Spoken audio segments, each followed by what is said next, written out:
Suntem încărcați, trebuie să mergem în Polonia să descărcăm. Am primit verde la semafor, acum chiar sunt curios și eu să văd câte toni avem. Hai să vedem care-i treaba pe aici, că ne-au deviat pe tăți prin parcare. Să vedem dacă ne bagă la vreun control sau tot mergem în treaba noastră. Și tocmai ne-au apărut în față indicatoarele de control trafic. Un lucru ce îmi lipsește la camionul negru e oglinda asta de acolo din colț de sus, în care văd fața mașinii. Și am intrat în Polonia. Bine ați venit în Polonia. Și atâta de prost mi-a ieșit timpul ăsta de condus de numai. Am condus până aici în parcarea asta 9 ore și 1 minut. Aud că bate cineva în ușă, n-am știut ce se întâmplă, pe când colo o doamnă, nu știu, avea chef să dea examen oral sau ceva de genul. Și dacă vine mașină de acolo din stânga și am eu verde, nu pot să virez de ei. Vedeți că trec destul de aproape, chiar dacă am virat larg, crengile chiar ating prelata. Este câteodată că sunt paleți aici în colțul ăsta de jos, din stânga, și atunci nu poți vira. Vezi ce aproape trece. No, în timp ce băieții își fac valori, eu mai îmi pregătesc acolo în spate bările. Au luat și băieții o pauză, am tras prelata de acolo din față, am tras-o toată în spate.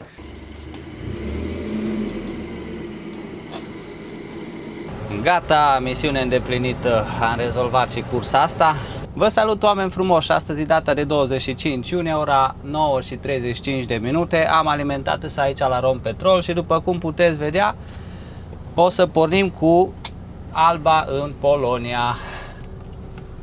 Acum trebuie să ieșim un pic de aici, dar chiar acum s-o băgat și o remorcă în spatele meu. Nici nu știu dacă pot ieși de ei, că am și un camion. Hai că nu pot să ies de mașina aia de acolo. Mergem în Polonia, n-am mai fost de mult timp, suntem cu mașina albă, cu preferata mea. Uite că s-o dat băiatul ăla la o parte. Dar nu cred că pot vira acum de el. Curățăm un pic parbrizul. N-am soluție de parbriz, adică de la clean din ăla ca să curăț parbrizul. Am vrut să cumpăr de aici de la benzinărie, dar nu era. Îmi era dor de o cursă cu mașina asta, n-am mai fost de mult timp cu ea. Mă gândesc că și vouă vă era dor. Acum suntem aici la Vama Petia. Mi-am aranjat un pic cotierele să fie așa pe gustul meu. Suntem încărcați, trebuie să mergem în Polonia să descărcăm. Mâine avem descărcarea. După care mâine seară la ora 8 suntem programați la încărcare. Așa că astăzi trebuie doar să conducem cât mai aproape de destinație. Și apoi mâine, în ceva vreme, o să pornesc de la pauză să descarc. Ne băgăm aici pe la Vama Ungurească, pe la Petia, ca de obicei. Încă n-am setat nici GPS-ul, dar o să-l setez când ajung acolo pe autostradă. Până acolo oricum știu drumul. De când am mai fost pe aici, deja chiar mi-era dor așa un pic. Am primit verde la semafor, acum chiar sunt curios și eu să văd câte toni avem. Am vrut să filmez de la garaj, dar a fost așa un pic pe fugă. M-am mai instalat, după aia am zis că filmez de la benzinărie, dar a venit camionul în spatele meu. 27 de tone. Totul e în regulă. Acum sper să avem un drum bun. Suntem cu remorca aia galbenă cu care am fost și cursa trecută la București. Mă opresc un pic pe loc ca să cobor liftanta. Și ca să cobor liftanta, de 3 ori trag și las frâna de mână. Dacă sunteți începători și aveți liftantă și nu știți cum să o coborâți, asta e o modalitate foarte bună de aici din camion. Tragi frâna de mână, o lași. Tragi frâna de mână, o lași. Tragi frâna de mână, o lași și coboară liftanta singură, fără să te mai dai jos din camion sau chestii de genul. Și dacă lași liftanta jos, virezi pe spațiu mai îngust. Virezi mai strâmt, așa cum ar veni. Așa că eu am nevoie aici în satele astea, plus și încărcat și mă ajută un pic și la frânat. Dar dacă ești undeva pe autostradă și n-ai nevoie de liftantă, nu știu, mergi la drum drept, poate nu ești încărcat nici greu, n-ai tonaj sau ești chiar gol, atunci n-are rost să o cobor, că nu mă auzezi cauciucul degeaba. Este o dubă aici de control. Avem un coleg oprit, noi trecem pe lângă el și pe colegul ăsta de Brașov l-a oprit un român pe partea cealaltă. Hai să pornim și stația, să vedem ce se mai aude, dacă e ceva poliție sau ceva. Mamă, de când am fost cu camionul ăsta mi se pare foarte ciudat. Gata, pornim la drum. Chiar mi-a fost dor de o cursă de Polonia, sincer să fiu. N-am mai fost de mult timp și îmi era dor. Plus îmi era dor și de camionul ăsta, chiar mi era foarte dor. Degeaba că are și neagră avantajele lui, dar totuși camionul ăsta e ceva diferit. Mi-a fost drag. Aici vedeți că s-a aprins becul verde la aparatul ăsta, cred că se vede aparatul ăsta de aici, înseamnă că taxa de drum funcționează, totul e în regulă.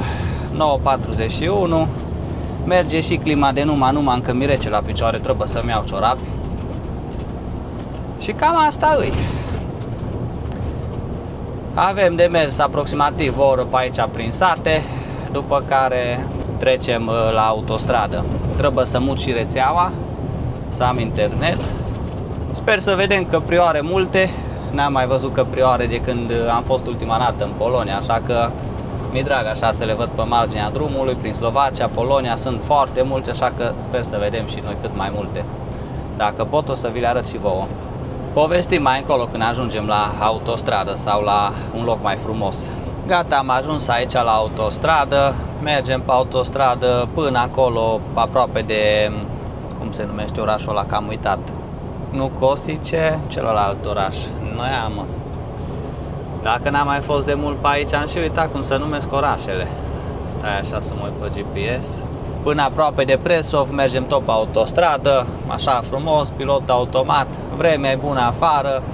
Camionul merge grozav, mi-a fost tare dor de camionul ăsta alb, mi-e la suflet camionul ăsta cumva. Mi-a fost dor de el și mă bucur să fiu acum în cursă cu mașinuca asta. Nu-i nici cea mai nouă, nu-i nici cea mai veche, dar mie îmi place și s-o obișnuit cu ea. Mă pun imediat să ascult un podcast sau ceva și altfel trece timpul. Când o să mă opresc la pauza de 45 de minute acolo, cred că înainte de Presov o să fac pauza de 45 de minute.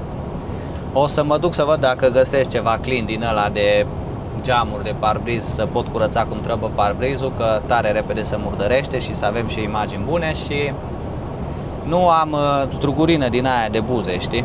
Cred că m-am învățat prea tare cu ea și acum îmi lipsește și nu știu, cred că-s dependent de ea, ori chiar am nevoie de ea, dar mi se uscă buzele așa cumva și parcă mă irită, mă deranjează.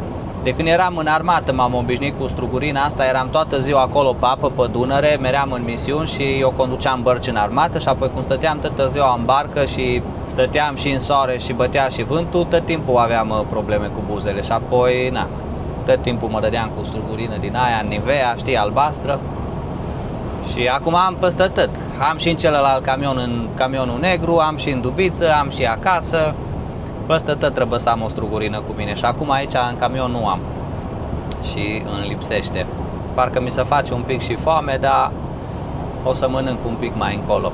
Atunci când am rămas fără permis, ultimele curse înainte de permis, când am mai condus cu dovada și conduceam mai mult prin România, toate prostiile am început să le mănânc. Mâncam chipsuri, mâncam dulciuri, mâncam mici, după aia luam suc ca să beau după mici și am băut toate prostiile și am mâncat toate prostiile și să știi că s-au văzut. Uite, este aici un control în față. Am ajuns să am 82 de kg, eu care n-am avut atâta niciodată. Eu eram maxim așa la un 79, ceva de genul. O, dar ce de mașini au oprit ăștia aici. Când am venit eu era o singură mașină, că am văzut de pe banda asta la altă. Au deviat traseul și este un sens giratoriu în spatele nostru la vreo 5 km, ceva de genul. Și acolo m-am întors să mă duc pe traseul bun pe care am eu nevoie. Și am văzut că sunt aici polițiștii. Mâncam toate prostiile. Bă, dar într-un aveam poftă să mănânc ceva când eram la lucru, mai ales la camion, știi? Ba, mâncam un chips, ba, mâncam nu știu ce, ba, mai îmi luam ceva din frigider și apoi am ajuns de am avut 82 de kg, fratele.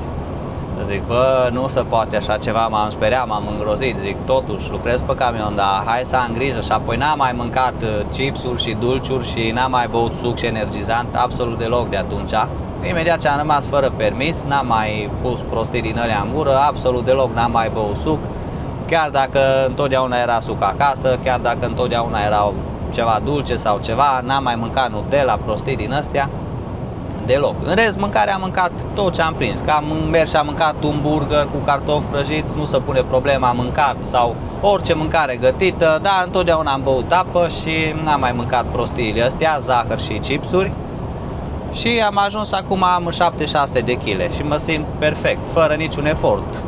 Chiar dacă am mâncat și un pic mai târziu, chiar dacă am mâncat orice a fost de mâncare, n-am mai avut problemă. A fost totul grozav și așa mă simt foarte bine. Aseară m-am cântărit încă după ce am mâncat și mă simțeam foarte plin și am avut 76 de kg. Așa că vă recomand și vouă, dacă aveți probleme cu greutatea, să încercați să reduceți chipsuri, zahăr, biscuiți, cola, suc. Încercați să renunțați la lucrurile astea și o să se vadă o diferență. Într-o săptămână, două, deja se vede diferență și fără efort, că în rest oricum mănânci de toate. Și când simți nevoia de ceva dulce, să-ți iei niște afine, banane, portocale, ceva fructe, știi? Acum e vara, căpșuni, cireșe, lebeniță. Eu așa am compensat lipsa de zahăr. Când simțeam nevoia de ceva dulce, mâncam ceva fruct și mă simțeam grozav. Nu mai aveam după aia nevoia să mănânc ciocolată sau eu știu ce de asta foarte, foarte dulce. E foarte greu la început, primele zile, prima săptămână, să zic așa, și mâncam ceva prăjit sau așa, îți dai seama, imediat simțeai nevoia să bei un par de cola, că alunecă la fix. Dar dacă reziști un pic la început, după aia nu mai simți nevoia. Acum pot să văd sucul în fața mea, n-am nicio treabă cu el. Așa, cel puțin așa funcționez eu. Dacă încep să mănânc dulciuri și beau suc, după aia atât mi poftă. După aia dacă nu beau absolut deloc, nu mai simt nevoia să beau.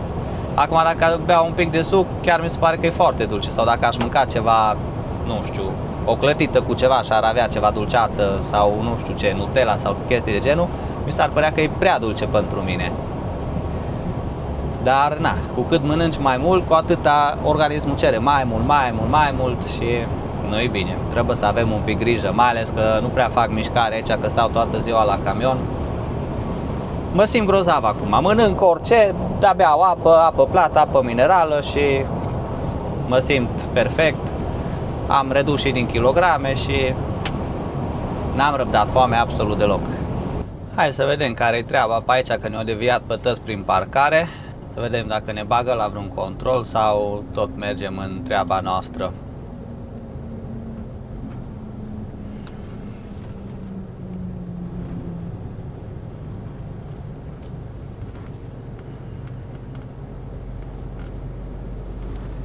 Tot înainte.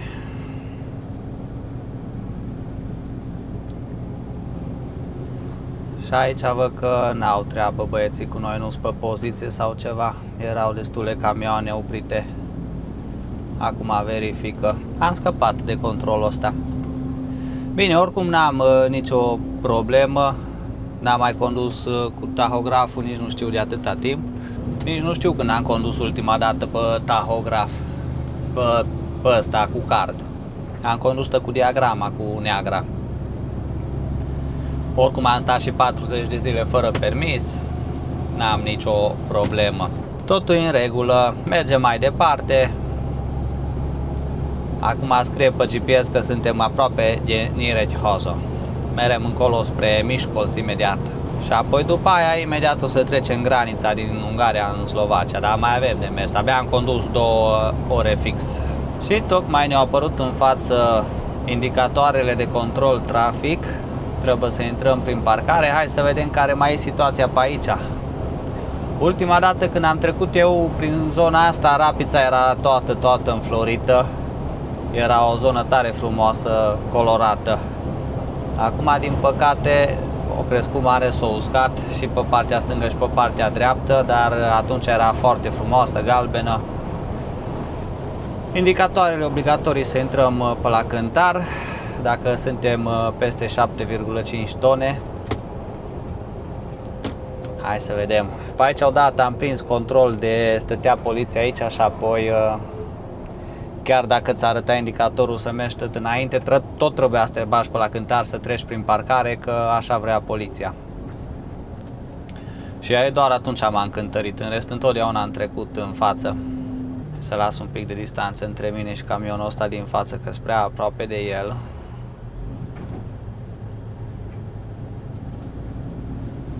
Acum nu văd poliție pe aici. Ia uite că prima mașină o primit cântarul. A doua o primit tot înainte. Noi ce primim? Cred că tot înainte. Tot înainte. Doar o mașină din 3 o băga la cântar. Așa că eu merg mai departe. Deci vedeți că ea, nu știu, aleatoriu pe cine vrea. Noi doi am scăpat, celălalt a trecut pe la cântar. Am scăpat, că oricum suntem ok, nu avem probleme cu cântarul. Imediat o să ajung la vamă. Cât mai am până la vamă? 52 de kilometri și trecem în Slovacia. Acum o să trecem granița din Ungaria în Slovacia, pe la Tori Osnemeti, așa se numește punctul ăsta de trecere a frontierei. Aici după curbă este o parcare unde câteodată mai stă poliția. Hai să vedem dacă e ceva acum, dacă e cineva. Să vedem. Nu e nimeni. Acum tocmai vedem indicatorul de Slovacia. Aici la parcarea asta mai stă câteodată poliția aici și câteodată te bagă înăuntru.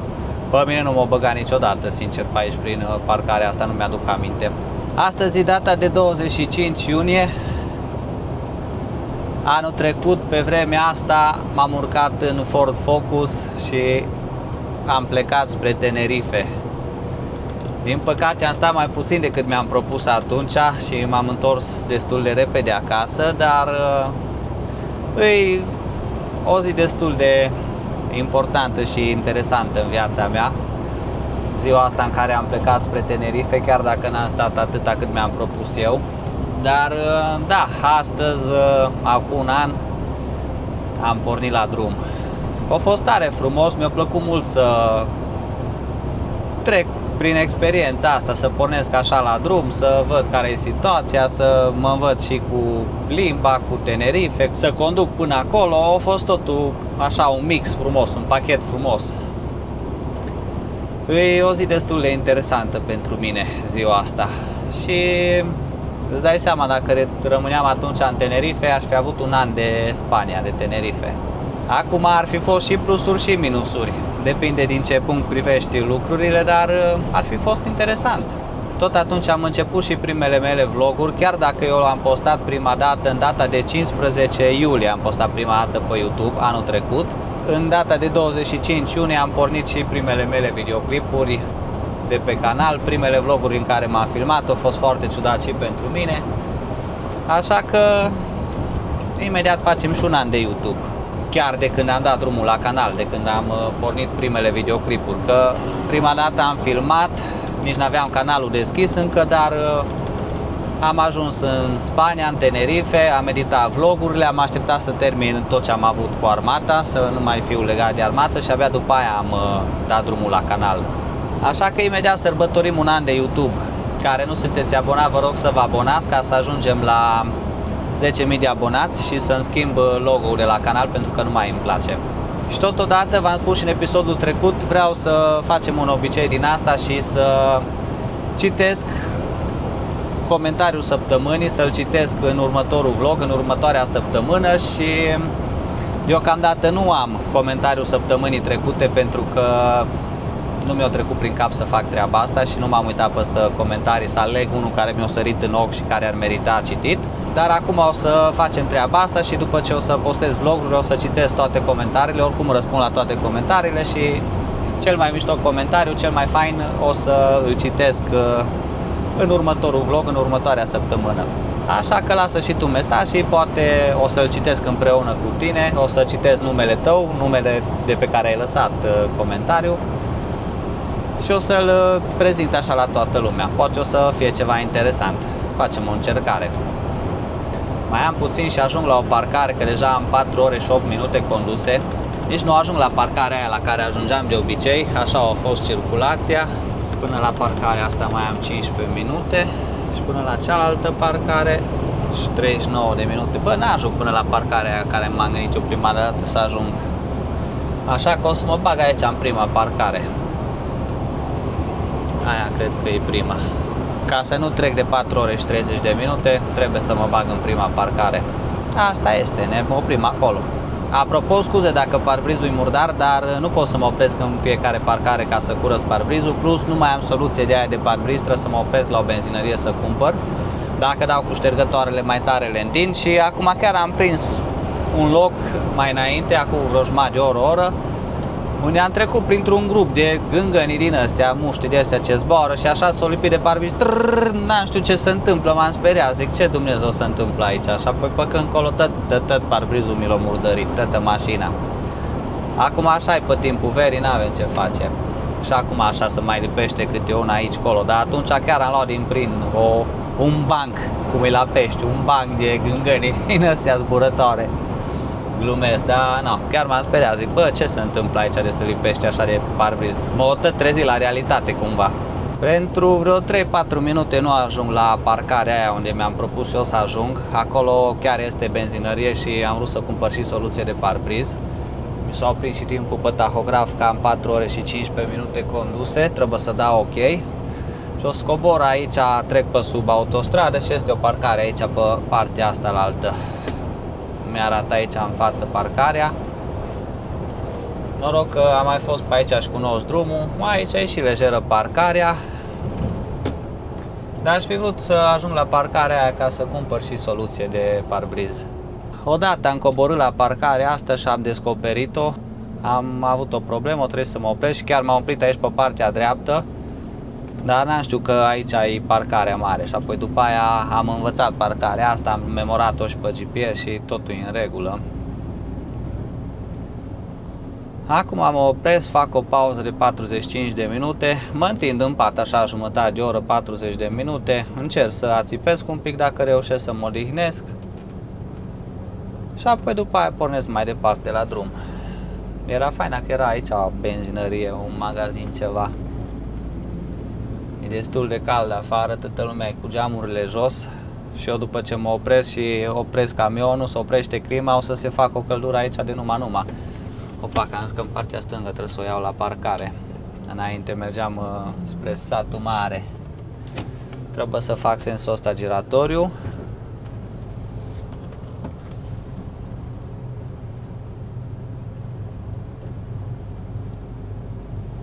Sunt ceva oameni care muncesc acolo, la parcare, fac ceva, se întâmplă ceva acolo.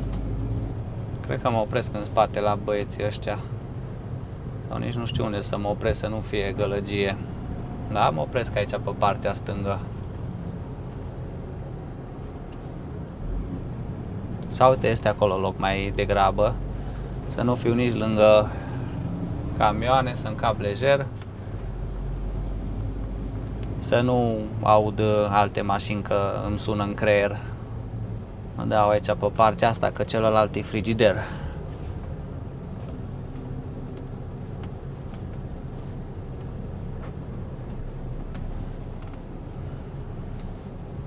Mă dau până mai în față să mă îndrept un pic.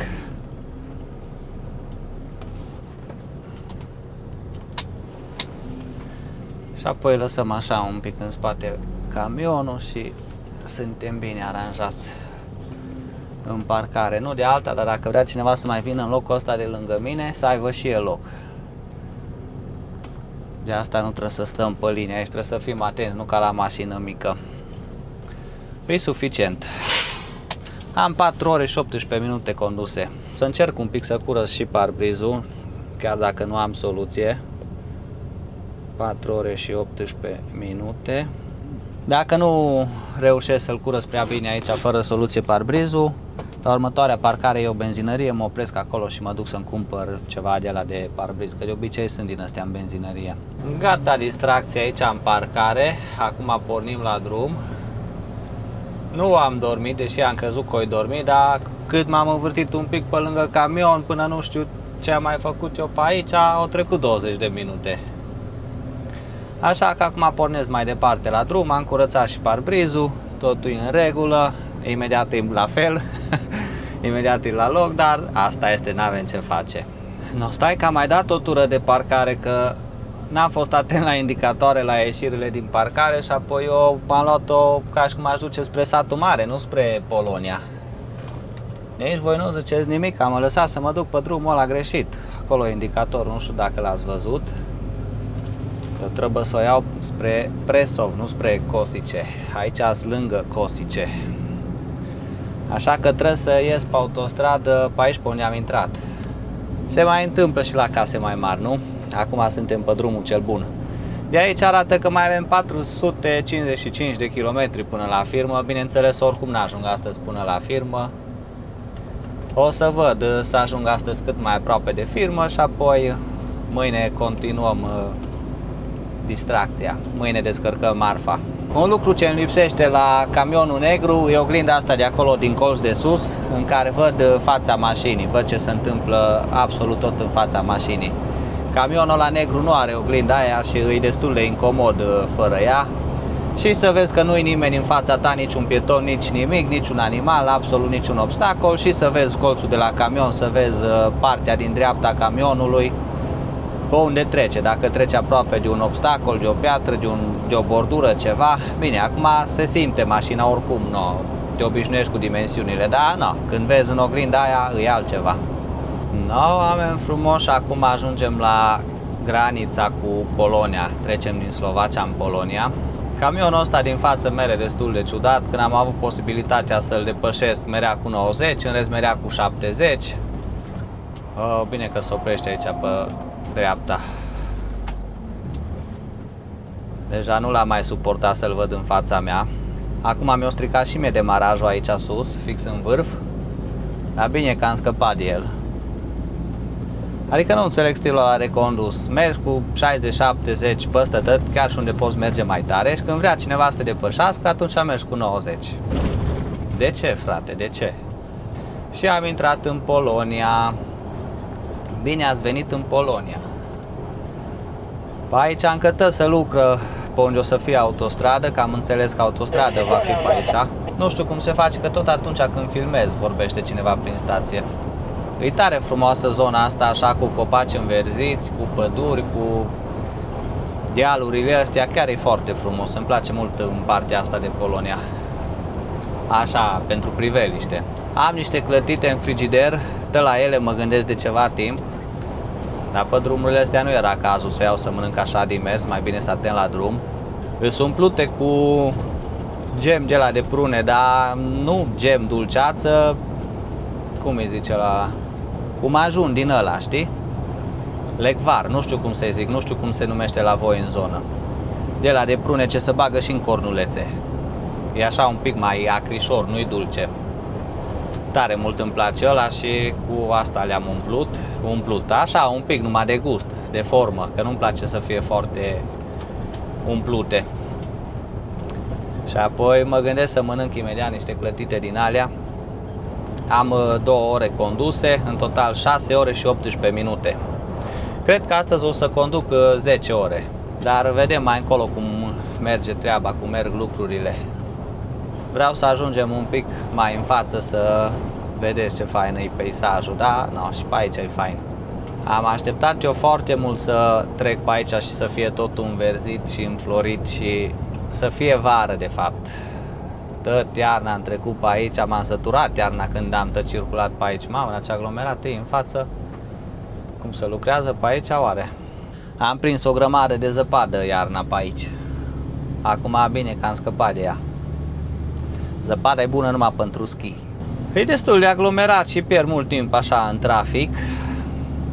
La 6 ore și 20 de minute mă așteptam să fiu un pic mai în față, dar nu a fost cazul. Uite, se lucrează, sunt aici utilaje pe deal. Lucră băieții, chiar vor să facă autostrada. Vedeți acolo în față o defrișat pe dealul ăla și pe acolo cred că se construiește, ca pe Valea Oltului, afișa aici. Că toți munții o chelit pe unde a fi autostrada. Vă place zona asta din Polonia? Mie îmi place. Uite, aici se vede mai faină frumusețea locului, așa cu drumul ăsta pe lângă pădure, vedeți și dealurile în față. E tare fain pe aici, e drăguț să vii. No, bine, acum se mai vede și bucățile astea unde lucrează la autostradă, dar e fain, ia-ți fain să vede și în partea dreaptă. Degeaba, mă, să lucrez vara e altceva. Nu știu, îmi place mult anotimpul ăsta și perioada asta a anului. Ți-e mai mare dragul să vezi tot înverzit. V-am zăpăcit deja de cap de câte ori am zis lucrul ăsta, dar chiar e frumos. Ca de obicei, aici este ceva dubiță, ceva de control. Hai să vedem ce e aici.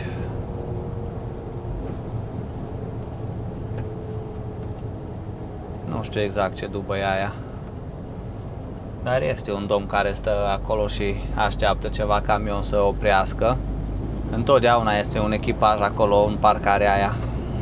Foarte, foarte rar să nu fie deloc. Imediat ajungem la Dukla, în Polonia. Acum sunt aici la urcarea pe autostradă, dar cred că o să fac o pauză aici în parcarea asta de pe dreapta dacă găsesc un loc liber. Pentru că am 4 ore și 2 minute și nu știu cum e cu parcarea mai încolo. Dar cred că avem loc de un 45 rapid. Sunt 2 benzinării pe autostradă de aici, de la Tarnów spre Cracov, dar nu vreau să mă duc cu emoții să ne ajung până la prima benzinărie. Așa că uite, mă opresc aici pe partea dreaptă în față la băiatul ăsta. Facem o pauză rapid, 45 de minute, după care pornesc mai departe. M-am fost oprită rapid la o benzinărie, am cumpărat o soluție din asta care zice că e pentru sticlă și plastic, așa că o să mai curățăm un pic parbrizul. Acum am 4 ore și 3 minute conduse, hai să-mi notez. Și am în total 8 ore și 22 de minute conduse. Mai pot să conduc o oră 38 de minute după ce pornesc. Atunci notez aici 4:03 și e ora 18:52. În România, aici e mai puțin cu oră, aici e aproape 6 fix. Mă întind un pic în spate, aștept să treacă repede 45 și după aia pornesc mai departe să avansăm astăzi cât mai mult, cât putem. O să văd până unde ajung. Oameni buni, am condus de la parcarea aia unde m-am oprit acolo până la asta, la altă parcare. Am mai condus, nici nu știu, vreo 40 de minute aproximativ. Și atâta de prost mi-a ieșit timpul ăsta de condus de numai. Am condus până aici în parcarea asta 9 ore și 1 minut și nu ajung nici până la parcarea aia la altă să mă duc în 10 ore acolo unde vreau eu să ajung, pe un național. Acolo este o parcare unde am mai făcut eu pauză, de obicei mă încadram să ajung până acolo. De aici până acolo mi-arată pe GPS că mai fac o oră și 24 de minute. Dar dacă nu se circulă bine pe acolo, pe naționalul ăla și un pic de aglomerat la ieșirea de pe autostradă, nu scad timpul să mă încadrez în 5-9 de minute ca să ajung până acolo. Și pe acolo nu prea sunt alte parcări.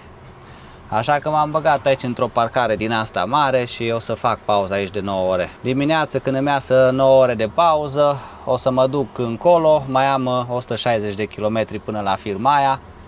O să ajung la prima oră când se deschide firma, la ora 8 se deschide firma. Da, de mă descarcă repede și după aia cred că mai mi-as o pauză de 9 ore până ce mă încarcă dincolo la firmă. Dacă mă descarcă repede aici la prima firmă. Așa că nu mi-au ieșit socotelile nici cum de data asta. Bine că, da, acum am stricat o zi de 10 ore de condus pentru un singur minut. Aia e nașpa, știi? Putem conduce 9 ore în fiecare zi. De 2 ori pe săptămână putem să extindem la 10 ore de condus în loc de 9. Și pentru un singur minut eu am stricat o zi de 10 ore de condus cum ar veni. E nașpa. Dacă mă opream la 9 fix, atunci era ok. Asta este, am depășit cu un minut. Nu m-am încadrat nici cum de data asta, nici să ajung acolo unde am vrut eu să ajung, nici să ajung aici în 9 ore. No, nu-i problemă, că oricum trebuie să mai fac o pauză și abia sâmbătă ajung acasă. Astăzi e joi, mâine dimineață descarc. Cred că mai fac o pauză de 9 ore dacă mi-asă pauza, după aia încarc seara la cealaltă firmă, că acolo e cu programare și-s programat la ora 8 seara. Și după aia pornesc spre România. Oricum n-ajung de la firma aia unde încarc până în România într-un program de 9 sau de 10 ore de condus și o să trebuiască să mai fac o pauză. No, dar parcă te doare un pic sufletul așa când strici o zi de 10 ore de condus pentru un minut. parcă un pic te doare sufletul dacă e șofer. Dar nu e nimic, asta este bine că am ajuns aici cu bine, tot a fost în regulă și apoi dimineața pornesc la treabă. Încet să lasă și soarele, n-a fi așa de cald în cabină. Mă pun în pat, cred că mă pun să mănânc ceva. O să descărcăm marfa ce o avem pe lateral, o să deschid prelata, o să deschid toată semi-remorcaia, așa că o să fie destul de interesant. Rămâne să vedeți și voi cum se termină videoclipul ăsta. Eu mă bag la odihnă și ne vedem mâine dimineață. Bună dimineața, e ora 5 și 12 minute aici în Polonia, m-am trezit. Mai am 160 de kilometri de făcut până la firmă, am pornit mașina să fac un pic de aer. Am dat o tură roată camionul să văd că totul e în regulă. Deja îi lumină afară, deși e abia ora 5, dar totul e în regulă. Am dormit destul de bine, cu excepția faptului că pe la vreo 2-3 dimineața aud că bate cineva în ușă, n-am știut ce se întâmplă, pe când colo o doamnă, nu știu, avea chef să dea examen oral sau ceva de genul și când am văzut cât e ceasul și că mă trezesc la ora asta pentru prostii din astea, frate, m-am dus și m-am pus înapoi în pat, m-am culcat. După ce m-am pus eu în pat, m-am uitat pe aici, printre perdele, s-a uitat la fiecare camion, bătea la ușă. Îți dai seama ce bucurie pe toți șoferii care după ce au lucrat toată ziua, la ora 3 dimineața te trezește cineva că îți bate în ușă, îți strică tot somnul. Doamne feri. Femeia aia, în loc să meargă ziua la treabă, mere noaptea. No, ce să faci, asta este. Bine că am adormit repede înapoi. Mai am 2 ore și 42 de minute până la firmă, așa zice GPS-ul, probabil mai scade un pic timpul. No, da, cred că e timpul să pornesc. No, hai să pornim de aici. Stai că chiar acum vine un camion. Trebuie să fim un pic atenți când ieșim din parcare, să nu lovim ceva, nici stânga, nici dreapta. Dar dacă toate camioanele sunt parcate regulamentar între linii, atunci nu-i problemă. Hai să ridic geamurile că era gălăgie mare. A fost destul de plină parcarea. Noroc că am prins eu loc acolo. Apoi planul e să ajung repede aici la firmă. Sper să înceapă repede descărcarea. Și apoi am programare la ora 8 seara la cealaltă firmă. Și până atunci eu sper să mai fac o pauză de 9 ore. Ca să am program întreg să mă întorc înapoi. No, dar aia o să fie altă situație, alt episod, următorul episod. O să vedeți la momentul potrivit. Acum să mă descarce repede aici, asta e important. Că dacă mă descarcă o oră jumate, 2, să nu mă țină mult când ajung acolo la firmă la ora 8, ar fi tare bine. De acolo până la cealaltă firmă mai fac vreo 50 de minute aproximativ și apoi acolo o să mai fac o pauză până ce mă bagă la încărcat. La mașini de spălat o să încarc în episodul următor. Am condus o oră și 4 minute și acum sunt aici lângă benzinăria asta pe partea dreaptă, unde am vrut eu să ajung aseară, dar nu ajungeam. Până aici, în total, cu tot ce am condus ieri, am 10 ore și 5 minute. Mi-aș fi depășit timpul de condus dacă veneam aseară încoace. Și înainte de parcarea asta nu prea mai sunt locuri de parcare. Este 1 sau 2, dar acelea benzinării mici, 2 locuri de parcare.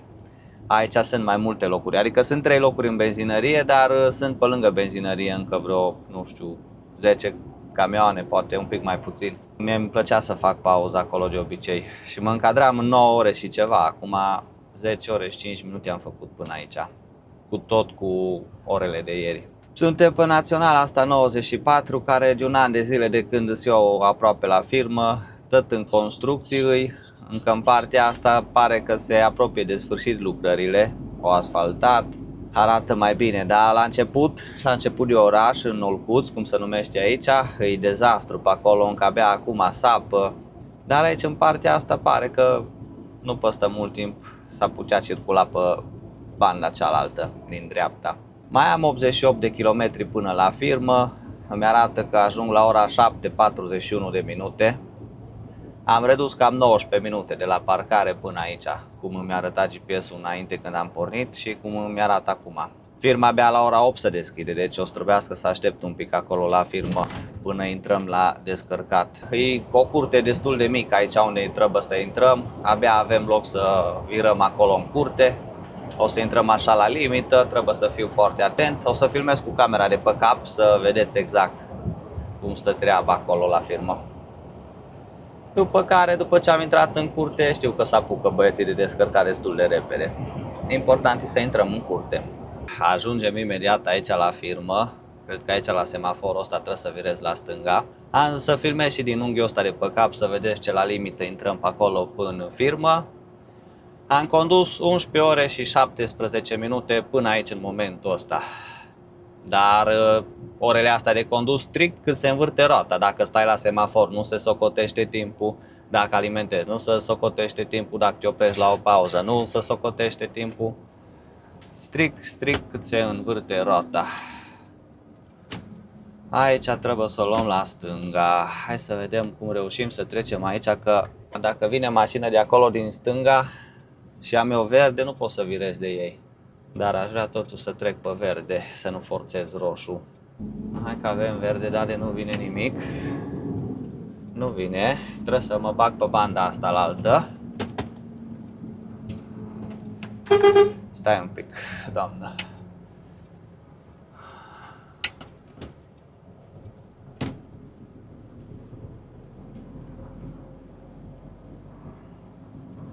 Aici trebuie să intrăm pe poarta asta, mă duc cât mai aproape de colțul ăsta. Aici bineînțeles cu liftanta jos, întotdeauna.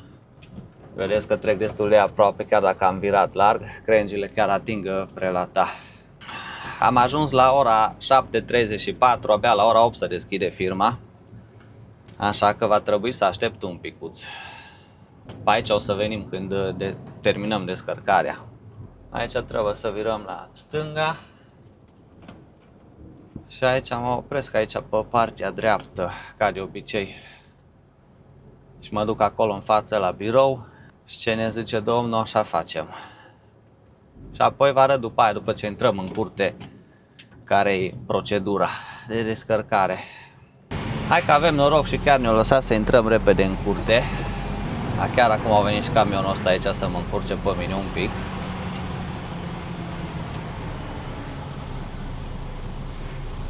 Cred că trebuie să las jos liftanta.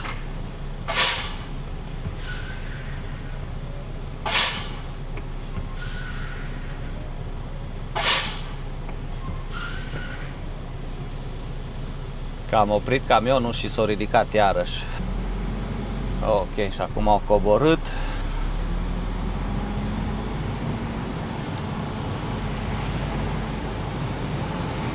Vedeți că trecem aproape de colțul ăla.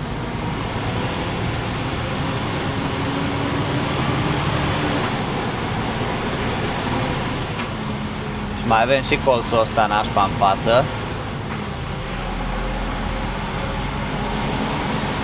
Dar m-a băgat înainte de ora 8 la descărcat, ceea ce n-aș fi crezut. Aici avem iarăși colțul ăsta așa mai strâmb.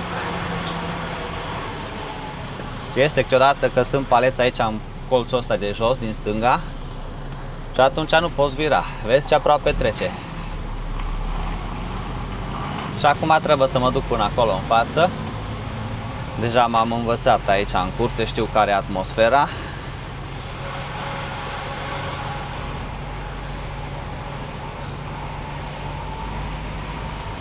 Și aici trebuie să ne oprim pe partea dreaptă.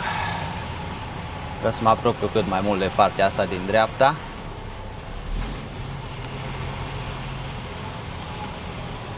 Și începem descărcarea. Punem tahograful pe ciocănele până descărcăm. Eu mă dau jos, o să iau camera asta mică cu mine. O bag în buzunar și din când în când încerc să vă mai arăt câteva imagini. Dar nu o să filmez chiar tot, pentru că de obicei aici la descărcare sunt vreo 4-5 oameni și nu vreau să se simtă inconfortabil sau ceva, sau să fie ceva probleme, știi? Mă duc, pregătesc ușile, deschid acolo în spate și apoi îi aștept pe băieți să vină. Până atunci eu mă pregătesc să nu pierd timpul. Întotdeauna când începem să descărcăm și descărcăm pe la prelată, o să deschidem partea din spate și tragem în partea din față prelata. Întotdeauna când descărcăm așa facem. Când încărcăm, tragem invers. Din partea din față tragem prelata în spate până pe la jumate. După aia când e partea din față plină, tragem prelata înapoi în față. Dar eu acum o să încep direct din spate.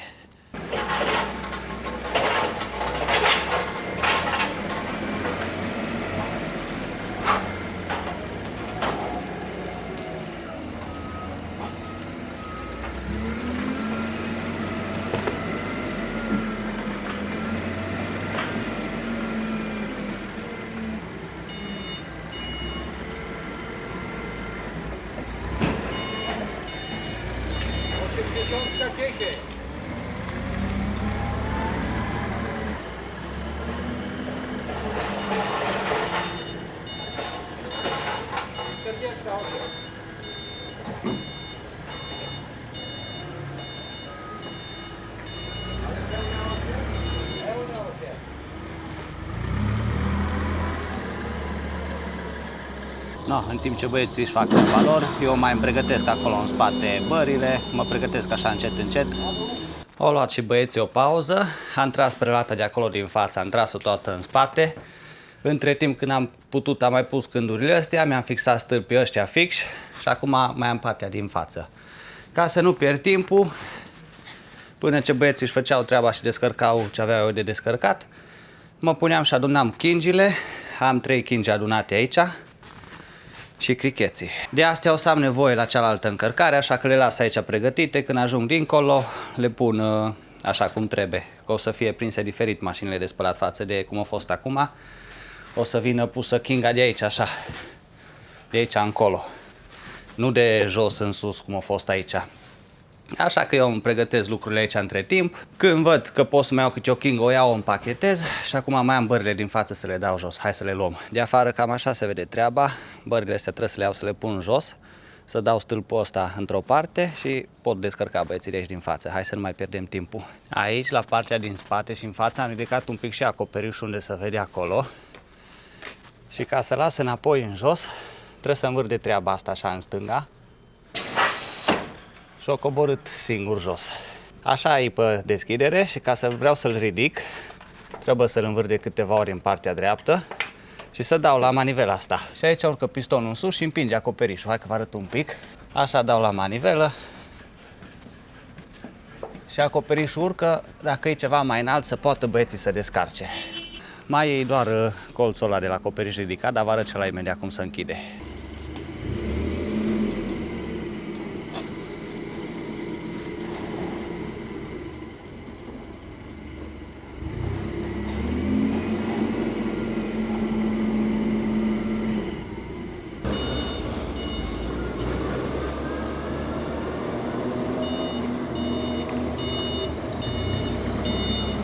Gata descărcarea, acum pornim la drum, merge AC-ul destul de tare, stai să pun pe auto.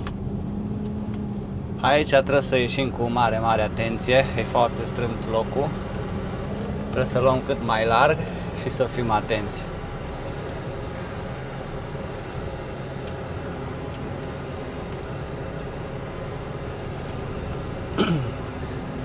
Trebuie să fim atenți, nici să nu agățăm capătul ăla de la vagon și nici aici cu partea asta de la vagon din față.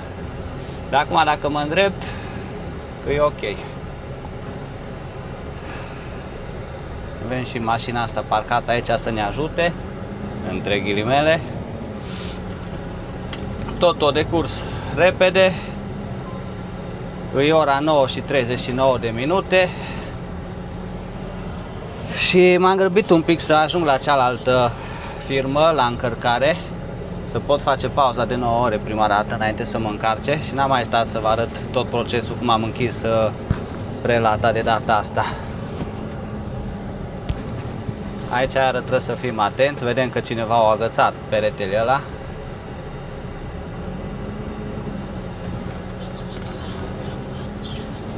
Am trecut și pe stânga și pe dreapta. Mi-am pus deja GPS-ul până dincolo, am 52 de minute, adică 52 de km, 48 de minute. Aici mai trebuie să fim un pic atenți,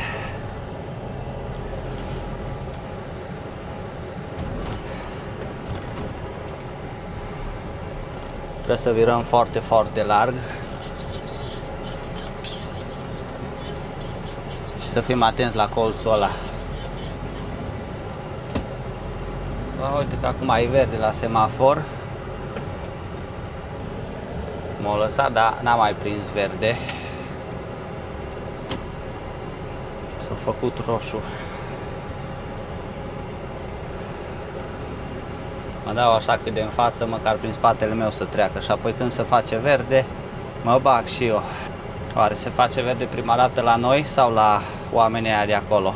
Am pus pe rece să se răcească aici, că așa m-am încălzit acolo la prelată cum am muncit. No, asta e de lucru, că până tragi prelata, până dai bările alea la o parte, până nu știu ce, e mult de muncă. De asta lumea fuge de prelată. No, și sunt oameni care asta fac de fiecare dată, la fiecare cursă sau chiar de 2 ori pe zi. Tot muncesc așa la prelată, să pună bările alea, să pună chin, să le dea jos. De asta lumea fuge de prelată, dar uite că oamenii vin încoace. Hai să le fac un pic de loc. Și mă uit la asta, la semafor din fața mea. Trebuie să iau mai larg și aici. Gata, misiune îndeplinită, am rezolvat și cursa asta. Tot a fost în regulă, am descărcat cu bine. Acum mă duc la următoarea încărcare. Până aici am avut 777 de km, 700 de metri. Mi-a sărit în ochi treaba asta. No, ne vedem în episodul următor. Sper că ți-a plăcut episodul ăsta. A fost un episod destul de fain, mie mi-a plăcut. Mă bucur că am venit aici în Polonia. Chiar mi-a fost dor și sper să vă uitați și la episodul următor. Și vă rog frumos să vă abonați, să ajungem la 10.000 de abonați, să putem schimba logo-ul ăla. Am zis la 10.000 de abonați, schimb logo-ul de la YouTube, că nu mai îmi place, așa că vă rog să vă abonați dacă nu sunteți abonat. Și mulțumesc că ați fost alături de mine și în episodul ăsta. Fiți prunși buni până data viitoare și urmează o nouă cursă de aici din Polonia spre București, așa că rămâi aproape de mine. V-am pupat!